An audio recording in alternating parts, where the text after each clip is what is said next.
Mungkin ada tambahan lagi? Mungkin sekedar informasi. Karena kadang-kadang gini, saya melihat kita tugas kur itu ada beberapa kelompok tugas kur yang ingin tampil. Saya mau bagus gitu kan, tampil bagus. Tampil, wah nyanyi, lu padahal nih nyanyi bareng umat. Jangan dilupakan itu, nyanyi bareng umat. Anda bukan tampil sendiri, ini nyanyi bareng umat. Pak Bimo.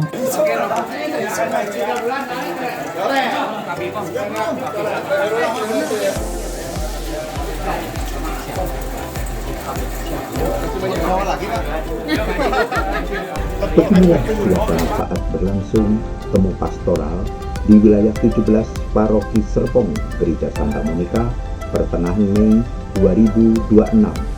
Temu pastoral merupakan pertemuan pastor paroki dengan umat di satu wilayah, bertujuan untuk berbincang, tanya jawab agar pelayanan di wilayah makin baik. Datang berkunjung Pastor Emmanuel Bambang Adi Prakosa OSC didampingi beberapa dewan pengurus harian DPH seperti Wakil Ketua 2 DPH Kristoforus Mario Setio Bimo Wastito, Koordinator Bidang Pelatihan dan Pengembangan Pekat Paroki Victor Yuyo Cahyadi, Koordinator Bidang Pendampingan Teritorial atau Wilayah Vincent Laurentius Johan dan Aditya, serta Ketua PBG Lukas Suteja. Sementara tim wilayah 17 diwakili kelima Kaling atau Ketua Lingkungan dari Santa Agnes, Santa Litbina, Santa Margareta, Santa Marta, dan Santo Yosafat, beserta beberapa jajaran pengurus lingkungan masing-masing. Saya mewakili lingkungan Santa Litbina Romo, nama saya Heru, kebetulan menjadi ketua lingkungan. Di lingkungan kami terdiri dari lebih dari 8 perumahan Romo yang perlu kami akomodir. Dengan jumlah kakak sekarang ada 54 kakak. Puji Tuhan, penambahan 3 kakak dari Katerkumeng kemarin. Malam Romo Adi, selamat malam Bapak-Bapak, pejabat, paroki, halo Kas. Atau jangan berjahat. Saya Teddy, nama panggilannya. Kalau nama aslinya panjang Pak. Panjang banget, Pak, panjang banget pokoknya. Berarti Pak Injang. Nah, saya bawa rombongan saya, wakil lingkungan, wakil saya Bang Sony Kembo, sekretaris saya Yayas dari Kodiklat, dan Pak Edi Subagio mantan Kaling sebagai Warsen, perwakilan Warsen tuh anak muda Pak Edi. Istrinya dengan Bu Ermina Alto. kepala sekolah SD Romo. Detail banget ya. Yang satu bendahara saya Leni menyusul nanti. Itu aja, Will. Apa lagi, Will? Kakak totalnya 36 kakak. Serius? Iya, serius masih bohong. Gak pernah bohong saya kalau jujur. 36 jiwa. Ayo. Sorry. Ya 56. Lupa. Sorry, ingatnya 36. 56 ya 56. Nah, rencana saya memang yang nggak aktif saya mau pindahin Romo. Selamat malam Romo Adi dan Bapak-Bapak DPH. Perkenalkan, saya Himawan, Ketua Lingkungan dari Santo Yosafat.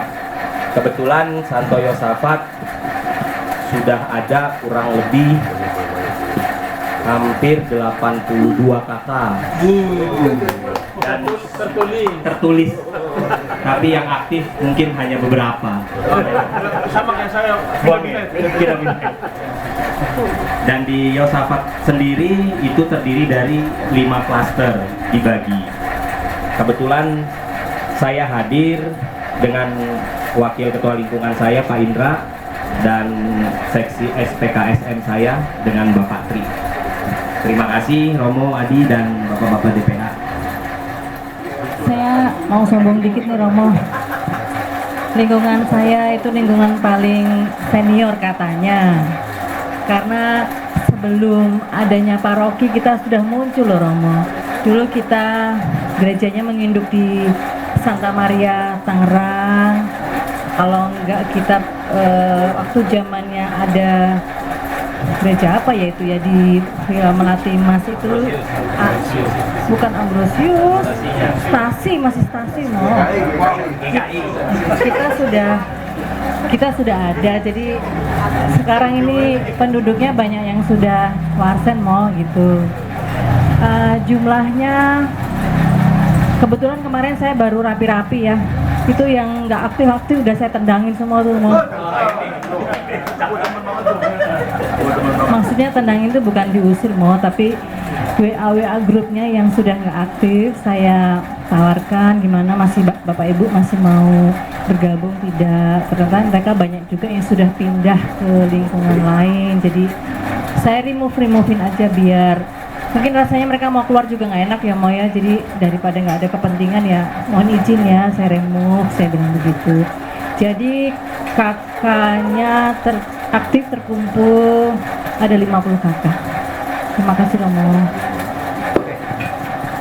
Bapak-bapak, BPH dan ibu-ibu, perkenalkan nama saya Indra.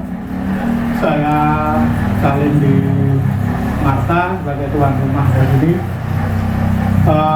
Di malam ini ada Pak Waka saya juga di sana, Mas Tio, ada juga Pak Kris, Pak Wijaya, Pak Agus dari di sebelah sana, dan ada Ketua OMK kita, Bapak Salim duduk di sana di pojok.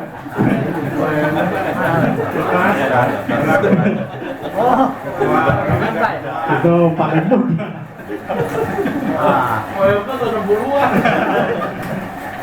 Ya, untuk jumlah kakak mungkin di Marta tahun ini ada 61 kakak. Mungkin demikian dari saya. Terima kasih.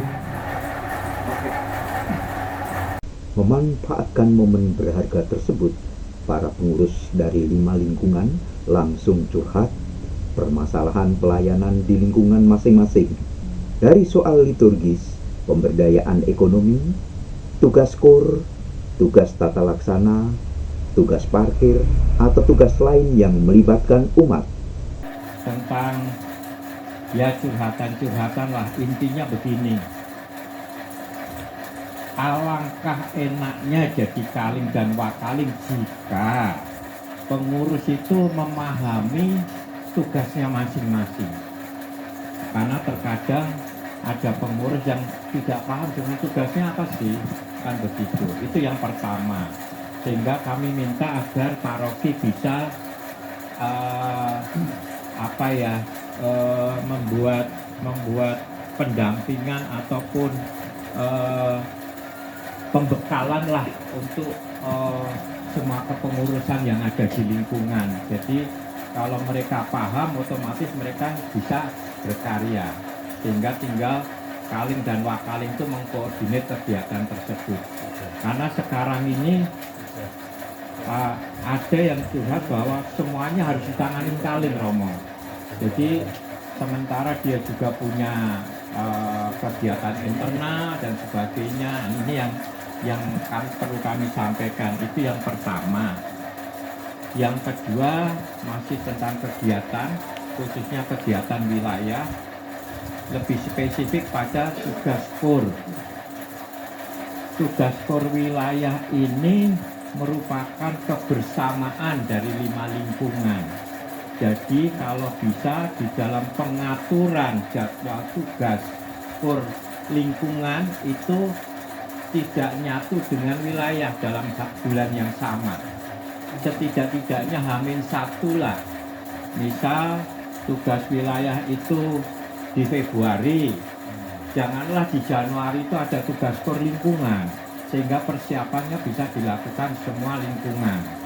Karena yang sekarang terjadi itu kan beberapa lingkungan jadwalnya hampir berbarengan dengan tugas wilayah. Jadi lingkungan latihan sendiri, wilayah juga butuh mereka untuk latihan, kan begitu. Itu khusus untuk KUR.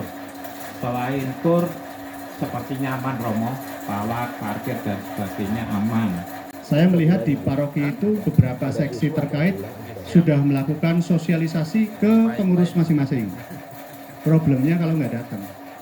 Karena biasanya diundang, terus yang datang ketua lingkungannya juga. Lah ya percuma juga kan. Nah, ya itu kadang-kadang gitu. Jadi pengurusnya ketika diundang sosialisasi di paroki nggak bisa berhalangan, mungkin dia bentrok atau apa. Terus yang datang ketua lingkungan. Nah, harapannya kalau ketua lingkungan yang datang ya dia nanti share. Tapi kalau misalnya wilayah atau lingkungan perlu tambahan, misalnya pengurus mau ngumpul nih untuk diskusi mengenai tugas apa segala macam, bisa minta tolong ke Pekat. Ya, saya kan mendampingi Pekat dan Litbang, bisa minta tolong ke Pekat. Jadi kalau perlu pelatihan dan lain-lain itu bisa minta tolong ke Pekat. Pelatihan tentang organisasi di lingkungan, kepemimpinan, keuangan, parenting dan segala macam itu bisa minta tolong Pekat. Nanti wilayah tinggal bikin mau kegiatannya di mana, ceritanya wilayah jadi IO-nya, pembicaraan dari Pekat. Gratis Bapak Ibu. Jadi mumpung ada ini dimanfaatkan. Ini kan Pekat ini dibangun oleh KAJ karena KAJ melihat bahwa namanya membangun organisasi ini perlu hal-hal yang pelatihan-pelatihan yang di luar dari seksi-seksi yang sudah ada. Kan sudah ada seksi liturgi, pelatihan kalau terkait liturgi, KUR dan lain sebagainya sudah ada. Tapi siapa yang memikirkan pelatihan untuk leadership, untuk pengorganisasian lingkungan segala macam, maka dibentuklah Pekat. Kalau yang terkait tugas KUR itu memang semua lingkungan, semua wilayah itu komplain hal yang sama. Yang di paroki itu juga sebenarnya memikirkan bagaimana caranya membagi tugas ini supaya enggak berdekatan. Tapi memang kalau hari-hari besar itu kan tugasnya wilayah. Hampir semua wilayah tugas. Terus habis itu kan pasti akan ada lingkungan yang kena yang loh kemarin baru tugas wilayah sekarang tugas lingkungan. Iya, harus ada yang kena seperti itu. Kalau enggak ada lingkungan yang tugas. Karena hampir semua lingkungan memang tugas di wilayah. Bayangin Bapak Ibu apalagi kalau misa Paskah ya. Ada Kamis Putih, dari Minggu Palma deh. Minggu Palma, Kamis Putih, Jumat Agung, Sabtu, dan terus Minggu Paskah. 5 hari. Kali berapa kali misa? Itu hampir semua wilayah kena. Belum ada wilayah yang jadi panitia. Yang wilayah jadi panitia pasti enggak tugas. Nah, terus habis itu gimana? Lingkungan mana yang harus tugas? Hampir semuanya tugas loh. Kalau nggak jadi panitia, ya ini. Tinggal kreativitas kita untuk misalnya gini. Ini tugas KUR lingkungan, ada tugas KUR wilayah. Ya udah tugas KUR lingkungannya barangkali satu suara aja kan mungkin ya latihannya nggak usah berat-berat amat gitu kan. Karena kadang-kadang gini, saya melihat kita tugas KUR itu ada beberapa kelompok tugas KUR yang ingin tampil. Saya mau bagus gitu kan, tampil bagus. Tampil wah nyanyi, lu padahal nih nyanyi bareng umat. Jangan dilupakan itu, nyanyi bareng umat. Anda bukan tampil sendiri, ini nyanyi bareng umat. Jadi kalau terpaksa pun yang kurnya misalnya lagi nggak bisa cuma 5 orang, ada dirijen, ada organis, ya udah selesai. Gak apa-apa juga. Yang penting itu sebenarnya adalah nyanyi bareng umat, bukan tampil bagus-bagusan. Nah kalau tampil bagus-bagusan berat Bapak Ibu, berat. Latihannya kan jadi, wah di sini harus latihan, di sana harus latihan. KUR tadi saya juga mengalami, saya juga memang ikut KUR juga di wilayah maupun lingkungan. Jadi biasanya kita sudah punya lagu-lagu yang sudah biasa kita nyanyi terus-menerus. Jadi kalau memang pas double gitu ya sudah pakai yang itu aja, langsung otomatis latihan 2-3 kali sudah bisa. Satu, kedua juga kalau nggak salah ini kan tugas sudah di plot setahun ya, di plot setahun, jadi mungkin bisa dipersiapkan. Terus kemudian kalau memang double itu bisa ngomong ke bicara pelayanan juga saya udah pensiun. Sebelum pensiun kemarin saya juga Romo Bimo membangun pemakaman, ya kan, di Cibadung, termasuk pembangunan gereja. Saya diminta cari uang nih, gitu kan. Itu sampai sekarang sudah jalan tahun ke-6 kalau nggak salah. Nah, soal penggalangan dana tadi seperti dibilang bahwa ini adalah penggalangan dana internal kalau kita bicara jatuhnya ke umat, ya kan. Itu adalah atas suatu persembahan kerelaan saja bagi umat, tidak merupakan paksaan. Apalagi tadi kan saya sudah bilang juga bahwa paling penting adalah ekonomi rumah tangga dulu. Ya, itu diutamakan. Kalau ada yang bisa dipersembahkan buat gereja, itu adalah tingkatan keberapa. Paling membanggakan umat Katolik adalah bahwa kita juga dijamin oleh uskup kita loh. Tidak boleh ada umat kita yang kelaparan. Ya, silakan kalau itu ketua lingkungan harusnya bergerak dengan baik, kita yakin kita bisa tahu umat kita yang perlu kita bantu. Karena kita juga punya dana Bapa, kan sebetulnya begitu.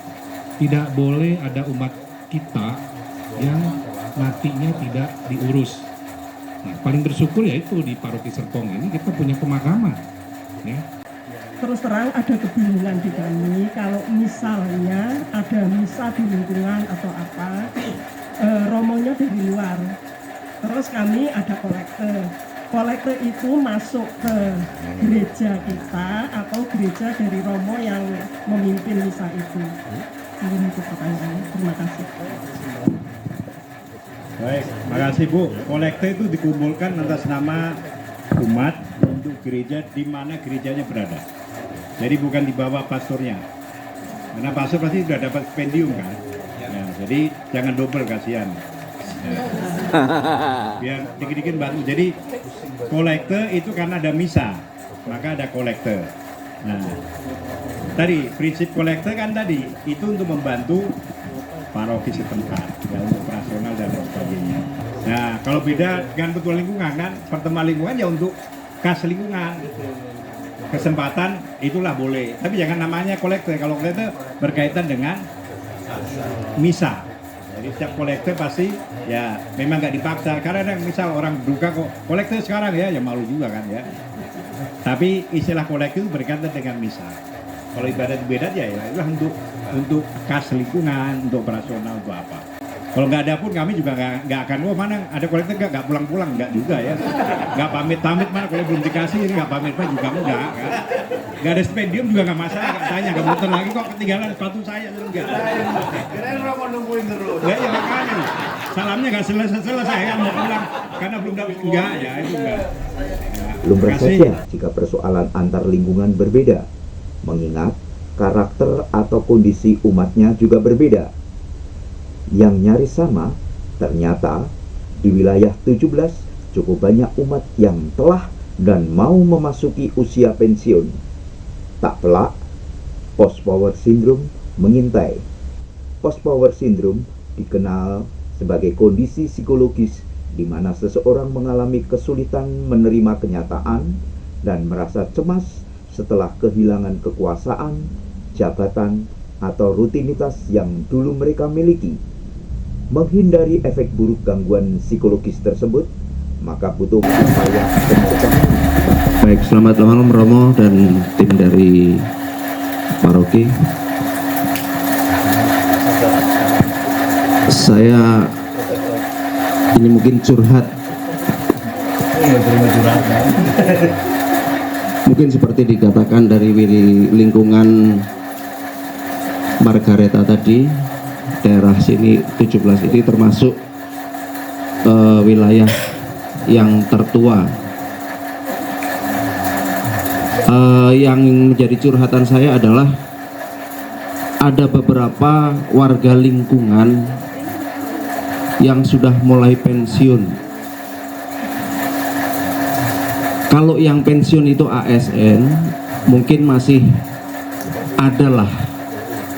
Tapi kalau yang pensiunnya itu adalah bukan dari ASN, mungkin hanya sekali dapat, setelah itu habis.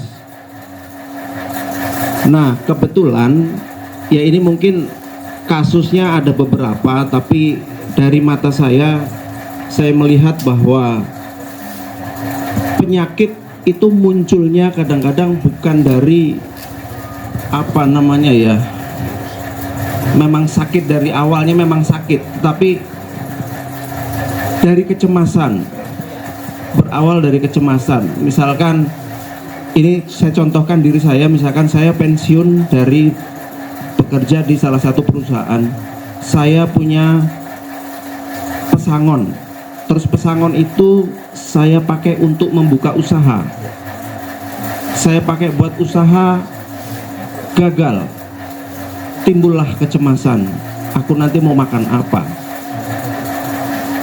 Sementara dari perusahaan tidak pernah memberi bekal untuk adaptasi yang mulai dari pensiun ke bagaimana hidup mandiri yang tidak mengandalkan dari perusahaan lagi.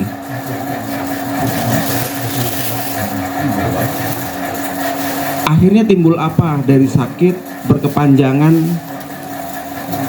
Ada beberapa yang sudah mungkin hanya analisa saya sampai menjadi meninggal dan segala macam hanya karena memikirkan saya sudah tidak bekerja. Semoga kehadiran dari bapak-bapak dari paroki mungkin bisa memberi pencerahan dari teman-teman yang saat ini sudah mulai pensiun yang menghadapi masalah ini, artinya adaptasi lagi terhadap lingkungan yang baru. Jadi tadinya bekerja terus saya misalkan harus berusaha lagi, itu kan adaptasi yang tidak mudah mungkin buat teman-teman. Macam kayak ya MPP dan ini diberikan pembekalan untuk masa sebelum pensiun, tapi ada beberapa perusahaan yang memang tidak ada, jadi begitu pensiun mereka belum siap gitu. Mungkin nanti kita akan ya Pak Yoyo, mungkin Pak Yoyo nanti akan ke depan. Iya Pak. Terkait hal itu sebenarnya kalau misalnya di wilayah ini banyak punya concern soal itu bisa tadi yang seperti saya sampaikan di Pekat itu juga saya banker dan banyak memberikan pelatihan keuangan, kadang persiapan pensiun juga ada. Nah itu kalau mau diadakan boleh juga. Nanti dari kami terus dari tim PSE juga bisa kalau nanti misalnya pensiun terus mau buka usaha. Nah itu juga PSE bisa ini ya. Pak Thomas ini kan sudah biasa tuh ikut kegiatan PSE, dari PSE bisa memberikan bimbingan untuk UMKM. Tapi memang perlu disadari bahwa kalau selama ini jadi pegawai, tiba-tiba jadi karyawan, tiba-tiba jadi pengusaha, ya nggak segampang itu memang switchnya. Ya bertahun-tahun kan belajarnya jadi karyawan, tiba-tiba jadi pengusaha, ya nggak segampang itu. Dan harus disadari itu bisa ada jatuh bangunnya namanya pengusaha, bisa berhasil, bisa enggak. Nah, kalau misalnya bisa disiapkan dari muda, jadi jangan yang sudah maksudnya yang ikut tuh jangan cuma yang 50 ke atas. Tapi kalau bisa dari umur 30 lebih bagus. Karena sebenarnya persiapan pensiun akan semakin mudah kalau disiapkan dari semudah mungkin. Kalau sudah semakin mendekati masa pensiun, semakin sulit. Ya. Tapi kami bisa memberikan bimbingan kalau memang dibutuhkan. Nanti kalau saya jelaskan di sini kita sampai tengah malam gitu, bagaimana cara ini. Ya, tapi intinya bisa minta tolong ke tim Pekat, nanti misalnya bikin di rumah gitu juga boleh, di rumah warga misalnya cuma 5 orang nggak apa-apa juga. Kami nggak harus, kalau yang hadir nggak 30 orang kami nggak mau, nggak juga. 5 orang juga boleh. Kalau misalnya, wah Pak ini cuma 2 orang, ya udah kita ngobrol di kafe aja. 2 orang ngobrol di kafe. Bahkan kalau mau bimbingan 1 lawan 1 dengan saya masih punya kesempatan untuk melakukan itu. Itu penting sih, karena ada beberapa teman juga dia begitu pensiun dapat pesangon besar, terus kemudian habis uangnya karena salah urus. Jadi itu memang penting kan, kita mesti harus ada mana yang high risk, medium risk, sama low risk. Kalau memang perlu bisa kita ini kok, kita akan dampingi mereka sebelum pensiun Pak. Oke, mungkin ada lagi. Soalnya curhatan saya ini yang sudah pensiun Pak, sudah terlanjur pensiun, kita belum siap. Nggak apa-apa, nanti kita datangi. Program dari paroki, budgetnya terbatas Pak. Jadi harus pilih, karena kalau dari wilayah kan lebih lemas. Oke. Pak, terima kasih atas masukannya Pak. Jadi nanti yang seperti yang disaranin dari Pak Yoyo, artinya kan kita menolong yang lain Pak. Artinya kan Bapak memberikan inisiatif bahwa ada keadaan seperti itu, artinya kita perlu yang umur yang muda mempersiapkan hal, misalnya sebagai pegawai mereka mempersiapkan dari awal. Jadi pada saat menjelang pensiun mereka sudah literasi finansialnya sudah aman Pak. Jadi sudah siap masuk ke MPP, nggak masalah dia sudah. Pasti sudah mandiri, bisa mandiri gitu. Ya, jadi kan Bapak terima kasih sebagai inisiatif awal memberitahu ke kita. Gitu ya Pak Yoyo ya. Terima kasih. Ya Tuhanku, Lingkungan sebagai ujung tombak menghadirkan gereja di tengah umat dan masyarakat tentu butuh dukungan dari pastor maupun DPH pendamping. Maka acara temu tak lebih dari 3 jam itu rasanya jauh dari waktu ideal untuk berkonsultasi. Masih banyak soal belum terselesaikan. Beban atau tantangan juga menghadang. Namun rasanya cukuplah masalah hari ini untuk hari ini. Selanjutnya senantiasa mengandalkan Tuhan dengan segala kuasa serta selalu mohon berkat-Nya. Untuk banyak hal yang boleh kami dengar, boleh kami saksikan, dan boleh kami bagi bersama. Ini KKN gerejamu.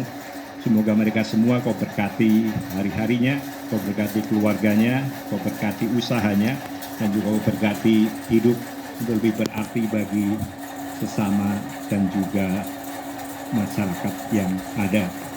Tuhan semoga memberkati kami dalam aneka macam kesempatan dalam hidup kami. Berkati kami semua dalam nama Bapa dan Putra dan Roh Kudus. Amin.